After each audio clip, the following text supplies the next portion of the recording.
Pozdrav, dobri moji pratioci kanala Hrana za telo. Današnji video bih posvetio ovim preukusnim lubenicama, zaista pogotovo ako ih uzgajate sami, jer ćete onda zapravo moći da ih uberete u savršenom trenutku, jer ne zavisite od nekakve prodaje tih lubenica pa žurite. Dakle, slatkoća lubenice zavisi isključivo od vašeg strpljenja, to je da sačekate tih pa okvirno juni, juli, oko 4 nešto meseca da one zaista odrade čitav svoj razvojni put i svoj životni vek. Međutim, ono što je jako zanimljivo, lubenice nisu ni malo lake za uzgoj. Dakle, već 4 godine pokušavam da uzgojim slične lubenice ovima. Dakle, to je ova tipična vrsta velikih slatkih lubenica. Međutim, nijedne godine mi to nije uspelo osim ove. Mi smo sad tu naravno ubrali već 4-5 komada smo pojeli, ali naravno tu su još uvek dobri primjerci koje ćemo tek da uberemo. Tamo još jedna, tamo naravno još jedna.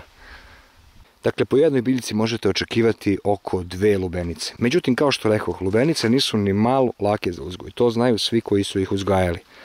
4 godine već pokušavam i ovo je prva godina da sam konačno mogao da uživam u ovom savršenom, kako ga neko naziva, povrće, a ja bih ga nazvao voće, ali nema ni veze.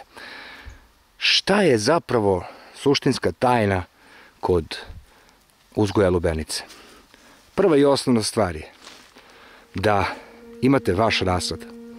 Dakle, ovogodišnja lubenica koju gledate, koja je ogromne veličine i zaista jako slatka, je zapravo bila sadnica koja je maltene umrla.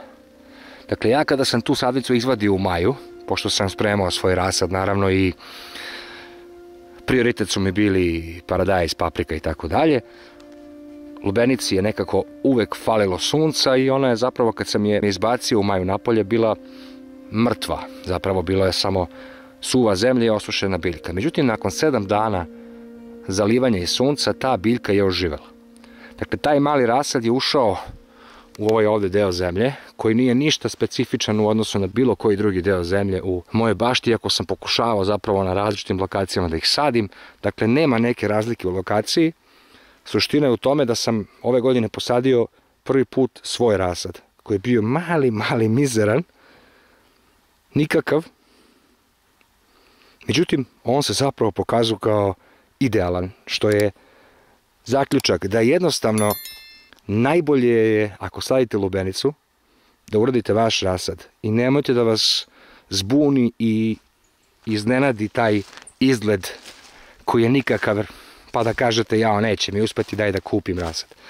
Postoji nešto u lubenicama i biljkama generalno da najbolje uspevaju ukoliko od starta, dakle od semena, počnu da niču u vašoj mikroklimi.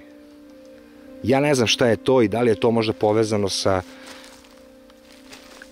činjenicom da ljudi jednostavno liče jedni na druge u zavisnosti u kom delu sveta žive. Na primjer, radi, ljudi se mogu naći na nekoj razdaljini od 40-50 km da jednostavno liče jedni na druge. Tako je isto i sa biljkama. Dakle, biljka ukoliko raste u vašoj mikroklimi od početka do kraja, imaće najveći potencijal. Prvi put sam ove godine to uradio, jer sam zaista posadio taj moj nikakav rasad i na kraju se ispostavilo kao jedna uspešna stvar. Druga stvar koju sam uradio i koja je očigledno doprinela svemu ovome je sljedeća stvar, a to je sistem kap po kap. Dakle, lubenice vole da navodnjavanje prodire jako duboko, a svi znamo da sistem kap po kap je inače namenjen za to da jednostavno kaplje i da taj ulaz vode zapravo bude jako usko lokalizovan, ali jako duboko lokalizovan. Svako ko je koristio kap po kap uverio se u tu činjenicu da kad tude kaplje voda jednostavno postavite prst, vidite da prst bukvalno unutra propada, što zapravo znači da je voda došla do samog korena, jer nivo dubine korena lubenice upravo zavisi od toga koliko vaša voda duboko prodire. Tako da sistem kap po kap je nešto što bi trebao svako da uradi, a to zaista nije teško. Jednom se postavlja. U životu imate i ova jeftina creva s kojima možete navodnjavati vaše biljke. Ovo je još jedna mala lubenica. Nadam se da će ovo nekom biti korisno i da će naravno uživati u ovim lubenicama koje nakon 4,5 meseca kada presečete nožem, ovako samo malo zasečete nožem, ona puca. Koliko je slatka, možete samo da zamislite. Pozdrav!